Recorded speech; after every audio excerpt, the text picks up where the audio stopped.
No one should ever witness something like this and walk away without questions. She was on her knees in the dry earth beside a crumbling stone well, her dress in ruins, her breathing ragged and breaking apart, while a broad-shouldered man crouched just behind her and reached toward the one place she was desperately trying to shield. The morning sun had already turned vicious over the Kansas flatlands, hanging overhead like it had staked a claim. Dust had settled into every crease of her skin. Her hands trembled so badly she could barely hold her own weight. When she felt him shift closer, a sound tore out of her throat like something splitting open from the inside. "Please, stop. Don't touch there, it hurts." She tried to pull herself forward, but her legs had nothing left in them. Anyone passing by on horseback, catching only that single frozen moment, would have believed something unforgivable was happening. A young woman, barely past girlhood, and a grown man, weathered and deliberate, moving toward her anyway. No witnesses. No law close enough to matter. Nothing but heat, silence, and a decision that could destroy a life in the space of one breath. What makes this worse is that she genuinely believed history was about to repeat itself. That this man would do what the last one had done. And for one unbearable moment, every sign pointed exactly that way. Before we go any further, let me be honest with you. This story draws from accounts of the frontier era and has been carefully shaped and rewritten to preserve human weight and emotional truth while carrying clearer lessons. All visual images in this video are AI generated to support the atmosphere and feeling of the story, not to mislead anyone. If heavy material is difficult for you today, take your time. Listen at whatever pace feels right. But if you are still here, stay with me, because what you think you are seeing in these first moments is not what actually happened. Let me slow this down and tell it the way it deserves to be told. Because if you think this story starts at a forgotten, well, on the Kansas plains, you are wrong. It started days before in a house in Dodge City where the curtains stayed drawn even in the middle of the afternoon. It started with a young woman learning to move carefully so the floorboards would not give her away. It started with a man who smiled for crowds, prayed loudly on Sundays, and saved his worst self for the hours when no eyes were on him. Clara did not flee because she was restless. She fled because staying meant slowly ceasing to exist. And the only thing she carried out of that house was not money, not clothing, not even food. She carried a folded piece of paper that weighed almost nothing, but meant everything to the man who wanted it back. Out on the frontier, water is not a comfort. It is currency. It decides who plants, who sells, who stays, and who disappears. So when Elias stumbled across her at that well, he was not simply finding a wounded girl. He was stepping into the edge of a fight no one had told him about yet. One that had already chosen him whether he agreed or not. That well sat alone near the Cimarron River, a forgotten stone circle from an old line camp that had outlived its purpose. Most riders passed it without a second glance. That morning, Elias Mercer had not planned to stop there at all. Elias was 49 years old, a cattle rancher who had lived long enough to know the difference between trouble approaching and trouble that had already arrived. He had ridden out at first light to check water levels and fence lines before the heat made the work dangerous. That was when he saw her. At first he thought she was dead. Her body was slumped against the stone, half on the ground, hair matted against her neck with sweat, dress streaked with dust and something darker. He stepped closer and she moved barely. Her breathing came in short, uneven pulls, like each one cost more than she had left. Elias knelt slowly and kept his hands where she could see them. He spoke to her. She did not answer. When his fingers grazed her shoulder, she recoiled with a violence that stopped him completely. The sound she made was not confusion. It was not anger. It was pure fear, the kind that lives in a person's body long after the original danger has passed. That was when he saw the blood. Not much. Just enough to tell him the injury was the kind that came wrapped in shame someone else had forced on her. He had seen many kinds of wounds out here. Gunshots, deep cuts, broken bones from falls. This was different. He reached into his saddlebag and pulled out a small tin of antiseptic and a clean cloth. On the frontier, infection killed faster and quieter than most weapons. He moved behind her because the wound left him no other angle to help without making her pain worse. That was when her voice came apart. "Completely, please don't, that spot hurts." The words landed like a blow to the sternum. In that instant, Elias saw himself through her eyes. Another man. Another shadow positioned at her back. Another pair of hands she had no power to stop. He froze. Then he pulled back immediately, both hands raised, and put space between them. He spoke low and even, not to calm her, not to convince her of anything, just to tell her plainly he would not touch her. He told her he was only trying to keep her from dying in that dirt.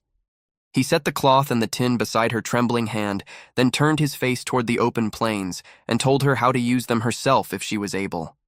She was not able. The heat had stripped her of too much. The pain had run too long. Her fingers released the stone, her body pitched forward, and she began to fall. That was when Elias made the choice that would follow him for the rest of his days. He moved anyway, not past her fear and not past her dignity, but past the risk of being misread. He caught her carefully, called out toward the nearest homestead, and rode hard. A widow named Leahy Briggs reached the well not long after. The girl was burning with fever. Together, they brought her to Elias's ranch, where Leahy tended to her properly, away from any man's involvement. But rumors do not wait for facts. They form faster, travel farther, and land harder. A lone rancher, a young woman, a scene that required almost no imagination to twist. And lying unconscious in the spare room was a girl whose pain had been caused by a man far worse than the one who found her. So here's the question worth sitting with before this story goes any further. If you had ridden past that well and caught only what a single terrible second could show you, would you have judged the man kneeling there? Or would you have stayed long enough to learn why he never left? She did not open her eyes until late that night. The fever finally softened its grip, and her gaze opened and closed again slowly, trying to make sense of the room. There was the smell of clean water and boiled cloth. For one panicked moment, her hand moved across her body, checking herself before her mind had fully caught up. Nothing new had been taken. Nothing had been harmed while she slept. That was when she noticed the woman beside her. Leahy Briggs was a widow with silver hair pulled back tightly and hands that moved with the quiet efficiency of someone who had spent decades solving problems without being asked for credit. She had lived long enough on these plains to recognize a certain kind of suffering without needing it explained. The girl tried to sit up. Leahy pressed her back down gently and told her there was no hurry. No demand in her voice, just calm. Outside the room, Elias sat at the kitchen table, hat in his hands, elbows on wood he had built himself. He had not slept. He had replayed the scene at the well again and again, examining every second, wondering how close he had come to making the wrong call for entirely right reasons. He knew how stories moved out here. A young woman found in torn clothing, a man found alone with her. Truth did not get to vote on what people decided to believe. Only the loudest version of events did. When Leahy finally stepped out and eased the door closed behind her, he looked up. She gave him a short nod. She is alive. She will be. That was all he needed. Elias had buried a wife once, years back, taken by fever before their life together had properly begun. He had learned the hard way that some grief does not announce itself. It simply sits beside you and does not leave. That was why he did not rush Clara, and that was why he had not turned away when she needed him most. The girl slept through most of the following day. By the second morning, the fever had receded enough for her to sit upright without the room spinning. The fear had not left her eyes, but it had changed texture. She watched everything, the door, the window, the gap between herself and whoever was nearest. Elias stayed visible and never closed the distance without reason. He spoke when there was something to say and went quiet when there was not. He brought water, set food within reach, stepped back, and let Leahy handle everything else. Late that afternoon, the girl finally used her voice, rough and scraped, like it had forgotten how to work. She asked where she was. Leahy answered. She asked who owned the place. Leahy hesitated, then told the truth. The girl went still again. Elias waited. Eventually she asked for his name. He gave it. Nothing more. An hour passed before she asked the question that had been pressing on her since the moment she woke up. Why did you stop? Elias did not pretend not to understand. He told her he had no right to enter a space she had not opened to him. He told her fear was never the same as agreement. He told her that sometimes doing what was right meant accepting that people would assume the worst of you. Her eyes filled then, not quite with tears, with something heavier, something that had been locked up a long time. She told them her name was Clara Mayfield. She said it slowly, like she was checking to see if it still belonged to her. Clara did not tell her whole story at once. Some things came out in small pieces over the following hours, and some stayed back entirely.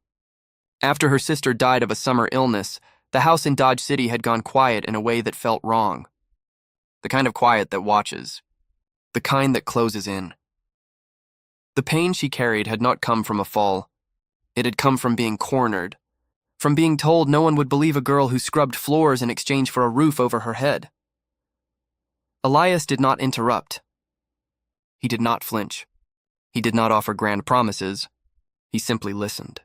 That alone seemed to surprise her more than anything else. When she finished, she stared at the far wall and waited for the judgment she expected. It did not come.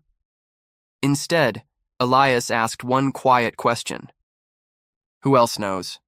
Clara shook her head. Then she paused. She said her sister had known something about land and water.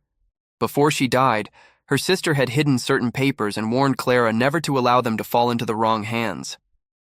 Her sister had not been simply a bedridden woman.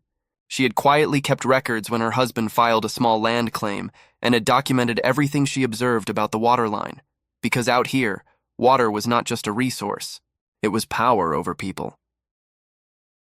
When men in town began asking uncomfortable questions, her sister had sealed the papers in a tin box and told Clara exactly where to find them. Clara had not stolen them. She had carried them because she was the last person her sister had ever trusted. She reached under the blanket and produced a folded paper, creased and soft from being opened and refolded too many times. It showed a partial land claim near the Cimarron. Water rights, incomplete on its own, but valuable enough to scare someone.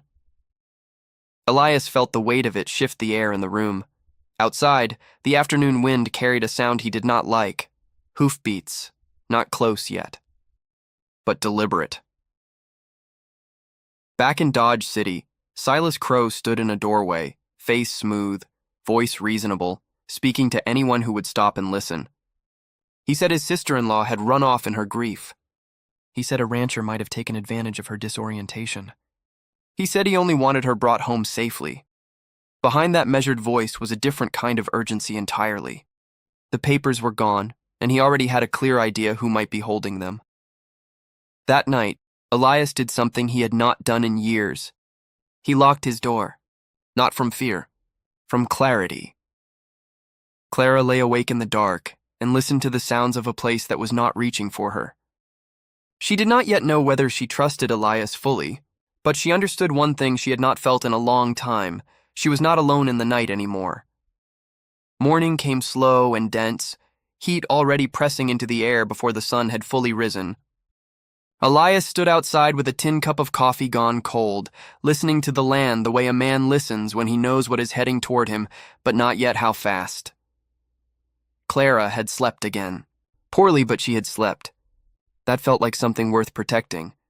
Elias knew he could not keep her at the ranch much longer.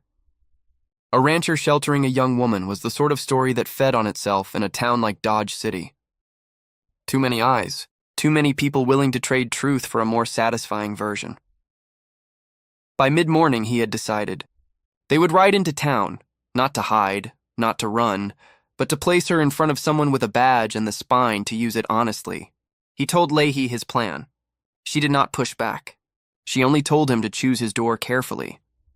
In towns like this, she said, there are always two doors. One leads to justice. One leads to noise. They do not always look different from the outside. They rode before the heat peaked. Elias in front, Clara close behind, moving stiffly, holding herself like every stride of the horse was a negotiation. The road into Dodge City was busy and dry. Wagons groaned. Cattle called. Men leaned against door frames and watched everything without appearing to.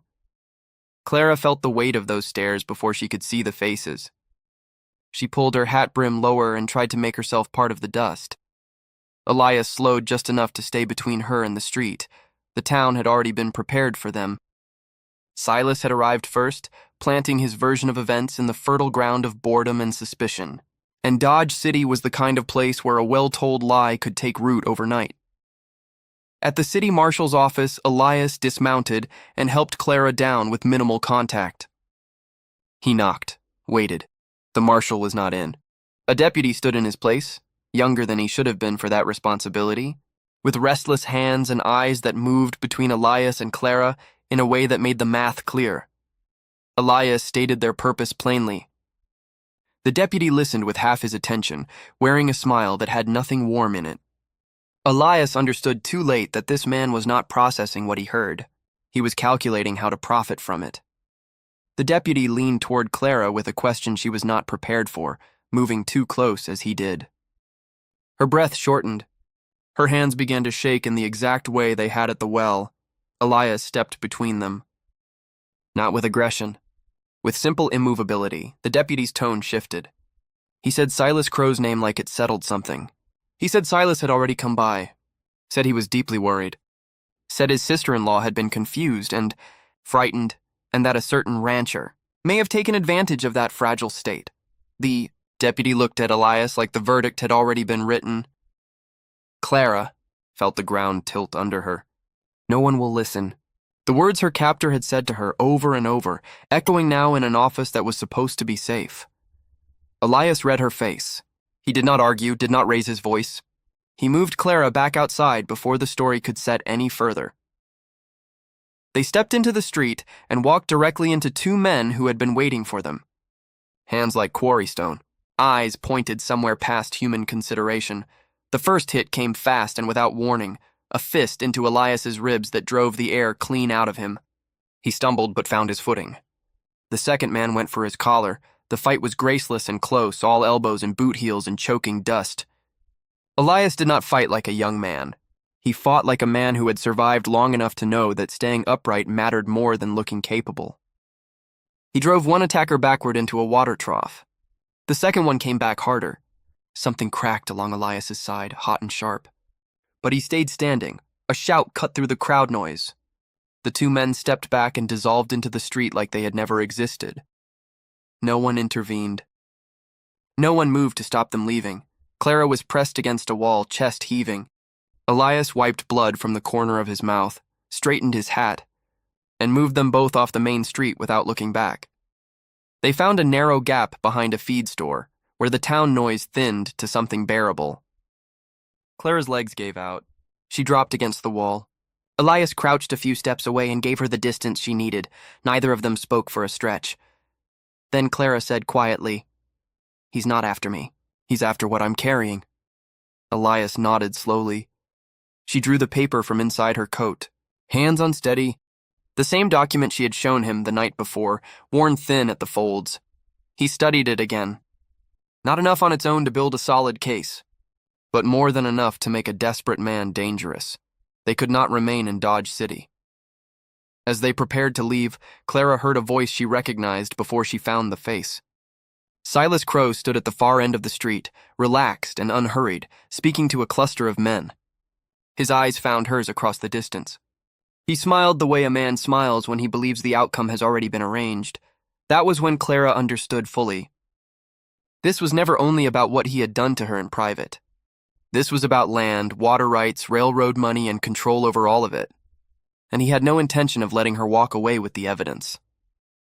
They rode out of Dodge City under the unspoken weight of 100 conclusions already drawn about them. Elias kept his face forward. He could feel the pursuit gathering behind them like weather. And as the town dissolved into dust, one understanding settled between them without needing to be spoken. Silas Crow would not stop. And the next time they crossed paths, it would not be in the open street. They did not ease the pace until Dodge City had become nothing more than a heat shimmer at their backs. Elias kept the horses at a steady rhythm, not out of calm, but out of the understanding that panic consumes water and time, and neither could be wasted. The bruise in his ribs had deepened. Every full breath reminded him of the alley. Behind him, Clara rode as though she was made of something brittle, shoulders drawn up, eyes moving over every crest in the land. She did not speak much, but Elias could hear when her breathing changed and the wind shifted. The frontier does not get told honestly in most stories. It gets painted in gunsmoke and bravado.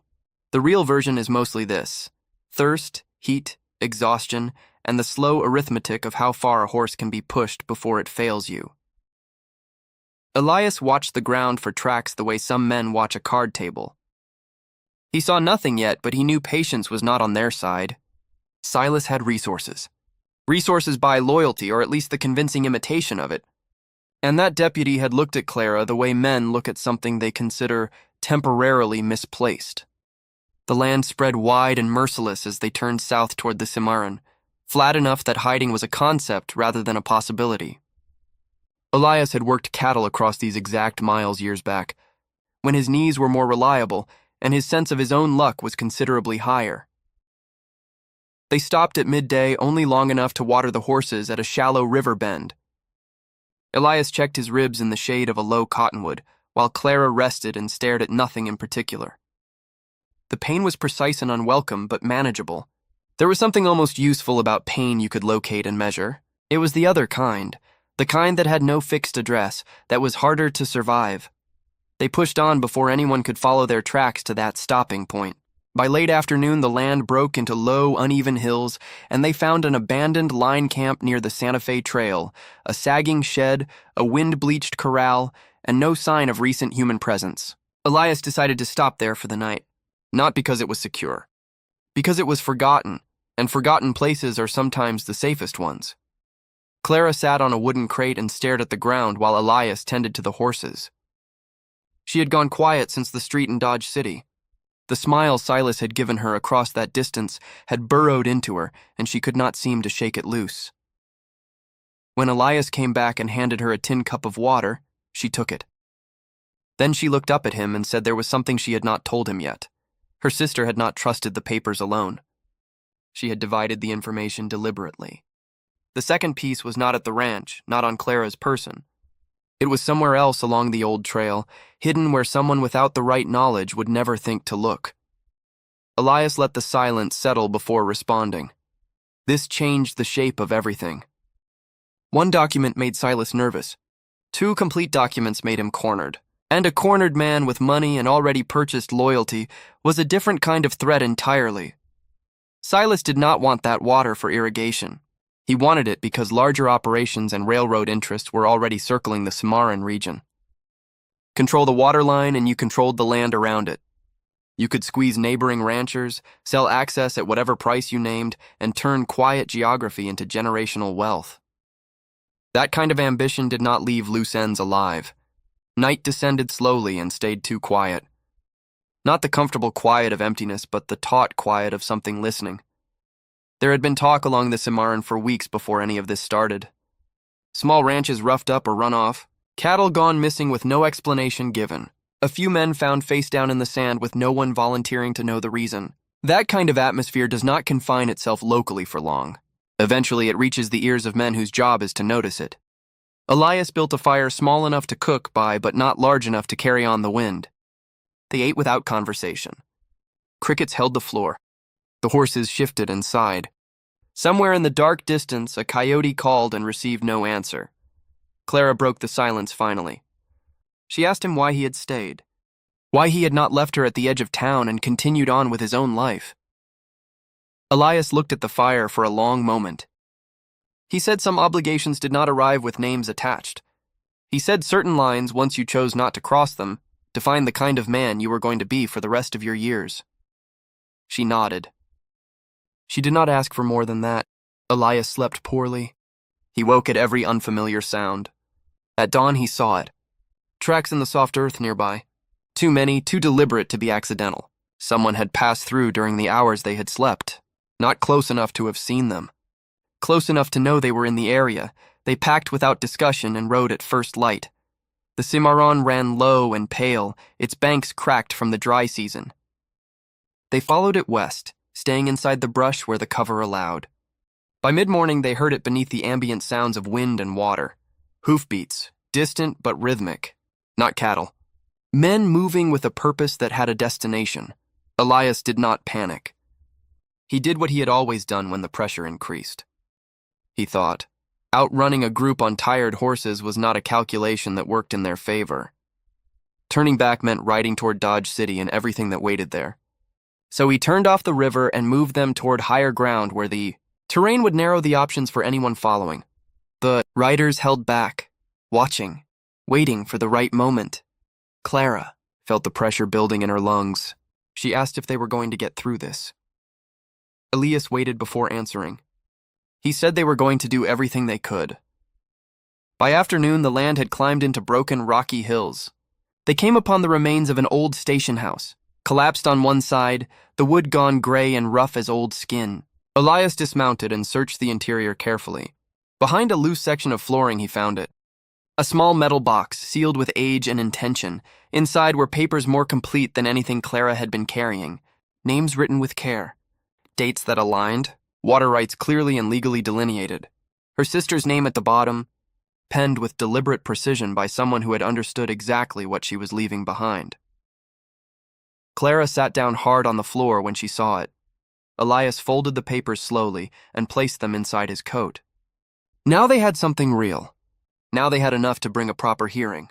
And now there was no pretending anymore that this situation would quietly resolve itself. The riders appeared on the ridge above them not long afterward, 4 of them outlined against the sky. They did not charge. They did not call out. They simply positioned themselves and waited, applying pressure without contact. Elias and Clara mounted deliberately. The horses were tense and communicating it. He did not run. He moved them toward a narrow pass cut between the hills, the only option that offered any control over what came next. The riders followed at the same unhurried distance. As they entered the mouth of the pass, a second set of hoofbeats reached them from the opposite direction. For one brief second, something that felt like hope appeared.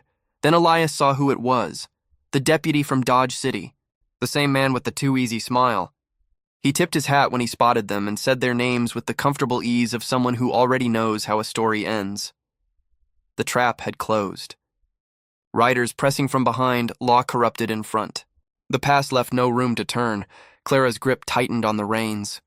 Elias leaned close to her and spoke quietly. No panic. No rushing. Whatever is about to happen, remember this. We are finished running. As the deputy came forward and the riders tightened the formation behind them, Elias understood something else. This was no longer about recovering some papers. This was about eliminating a problem permanently, and Silas Crow had positioned himself to oversee the ending in person. The deputy's hand moved toward his belt, and Silas stepped into full view, unhurried and certain, as if every moment up to this one had been scripted in advance.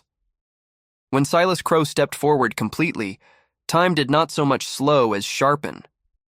The way everything becomes very clear when you understand that the next few seconds are going to matter, Silas did not look like a man in a crisis. He looked like a man arriving at a conclusion he had already written. His posture was easy. His horse was calm beneath him. The deputy edged slightly closer, one hand resting near his belt as though waiting for a signal. The riders at the rear closed the remaining space. Elias had seen men like this before. The ones who remained relaxed while other people became frightened were not the brave ones. They were the ones who had arranged in advance for someone else to absorb the consequences. Silas spoke first. His voice was measured and unhurried, a man who believed the moment already belonged to him. He said this could be resolved simply. He said Clara belonged back in his house. He said the papers she was carrying were not hers to have. He said cooperation would make things considerably easier for everyone involved.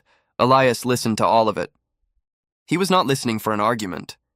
He was watching hands, watching eyes, counting the distance between riders and calculating what the rocks at the edge of the pass might offer if things moved fast. Clara felt the old compression in her chest, the same narrowing of the world that had lived in her since the house in Dodge City. But something had shifted since the well. She did not lower her gaze. She did not let her shoulders collapse inward. Her heart was pounding hard enough that she could feel it in her throat, but she remained still and upright. Silas finally turned his full attention to her. He said she had caused more than enough disruption. He said her sister would not have recognized her behavior. That was when Elias spoke.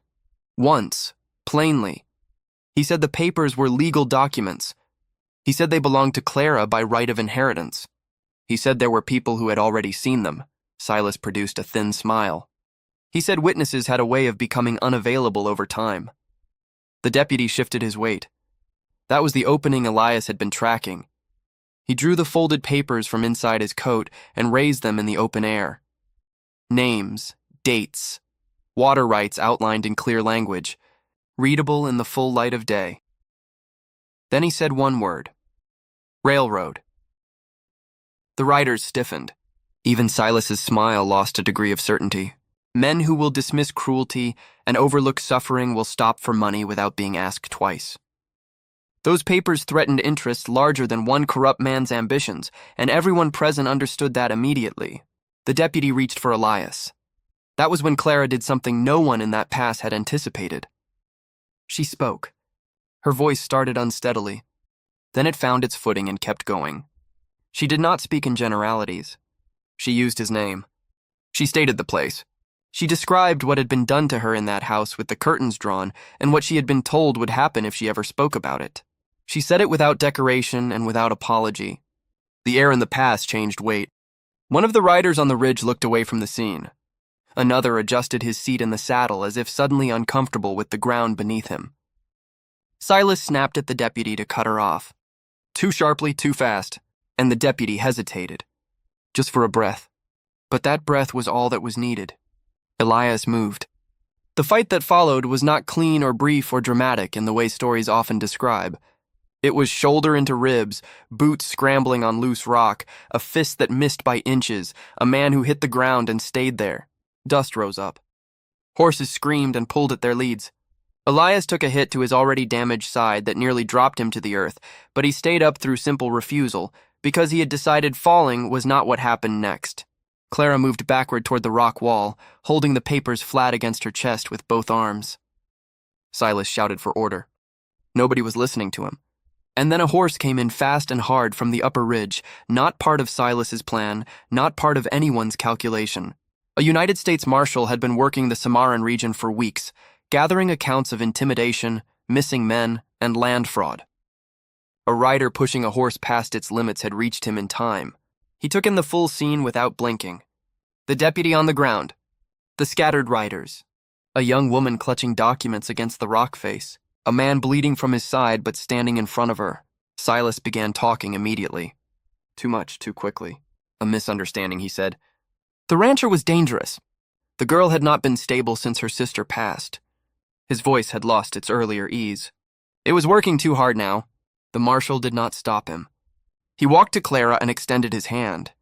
She placed the papers in it. Her hands were shaking enough that the paper rattled. He read slowly, methodically, running his finger under names and dates and checking them against each other. Then he looked at Silas and asked a simple question about the water claim. A question that any legitimate owner could answer without pausing to construct a response. Silas talked past it. He maneuvered around it with language designed to obscure rather than clarify, and the impatience underneath began showing at the seams. The marshal did not deliver a verdict standing in that pass. The frontier rarely worked that way.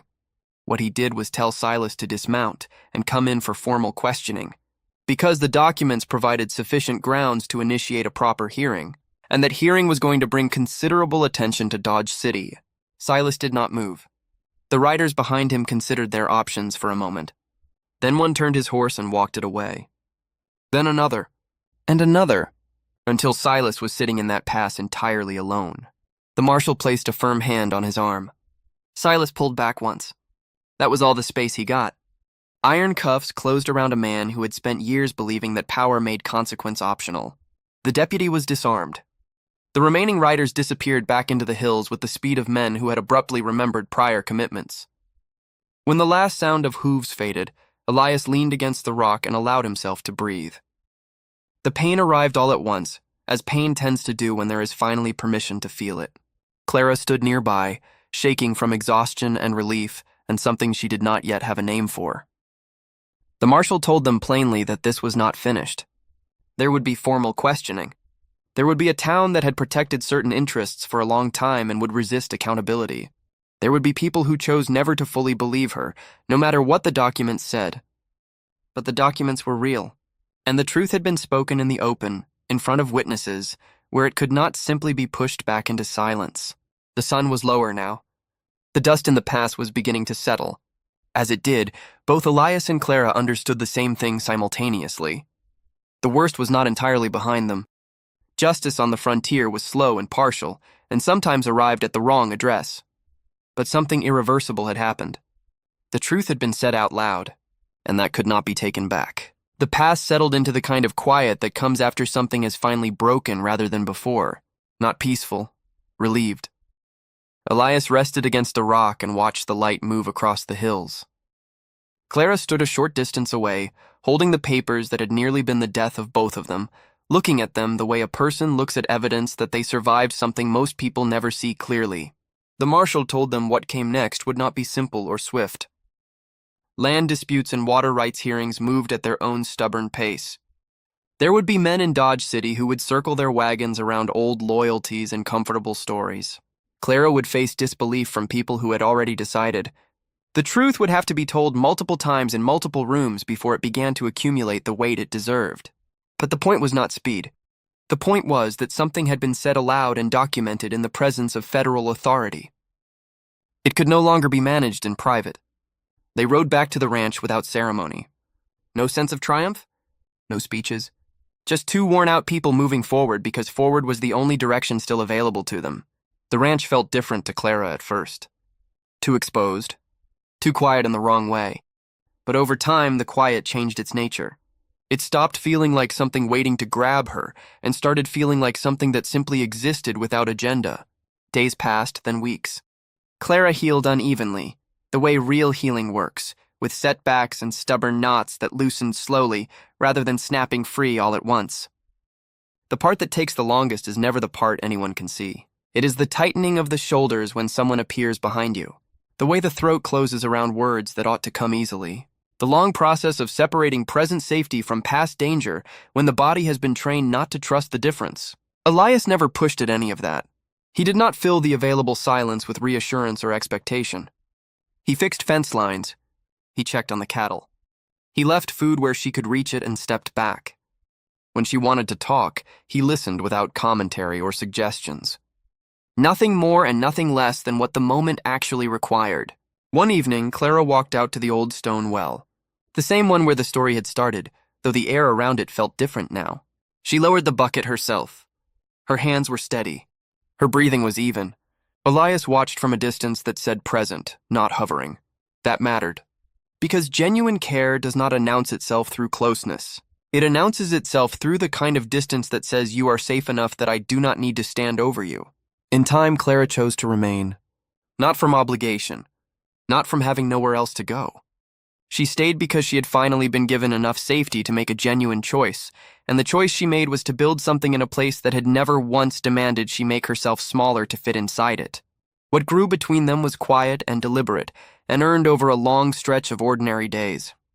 Not the kind of love that arrives with a specific declaration, the kind that accumulates through 100 small moments of honesty and restraint and choosing to show up well when something easier was available. And the strange truth at the center of it all is that a moment of terrible misunderstanding at a forgotten stone well became the first step toward something neither of them had expected to find. Let me step out of the story for just a moment before we close. I have told a great many stories over the years. And the older I get, the more I notice that the choices which actually shape a person are almost never the loud ones. They are the quiet ones, the ones made in empty rooms, the ones that cost something real, whether that is comfort, reputation, or the simple ease of looking away. This story is not really about the frontier or cattle land or water rights. It is about what happens when a person refuses to stop seeing someone who the world has already decided to overlook. It is about choosing to believe someone before you have any evidence that belief will cost you nothing. It is about understanding that genuine strength is not always force. Sometimes it is restraint.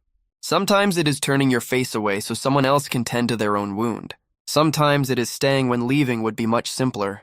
There are a few things worth carrying away from this. The first is this. Do not judge a moment before you understand its full context. The most damaging mistakes are made in seconds, while truth takes considerably longer to reveal itself. The second is this. Silence reliably protects the wrong people. Speaking truth does not guarantee justice, but silence makes continued harm almost certain. And the third, which may be the most important one, doing right by someone does not always make you look good in the moment. It does not always make your life easier or your reputation cleaner. But it allows you to know in the quiet of your own mind that you did not become what once caused you harm. I want to leave. You with one question that I sit with myself sometimes, if you had passed that. Well, on that particular morning and seen only what one terrible second could show you, would you have stopped? And if you had stopped, would you have stayed long enough to understand what you were actually witnessing? Or would you have chosen the comfort of a simpler story and ridden on? These stories are not offered to judge. They are offered to remind you of something you already know somewhere beneath the noise. You still get to choose who you are, regardless of your age, regardless of what you have gotten wrong before, regardless of how many moments you feel you have already spent. If this story reached something in you, consider subscribing so you do not miss the next one. And if you are someone who has ever made a hard choice in a quiet moment when no one was watching, leave a comment. Tell me what time it is where you are. Tell me where you are listening from. Because no matter how much distance sits between us, stories like this have a way of reminding us that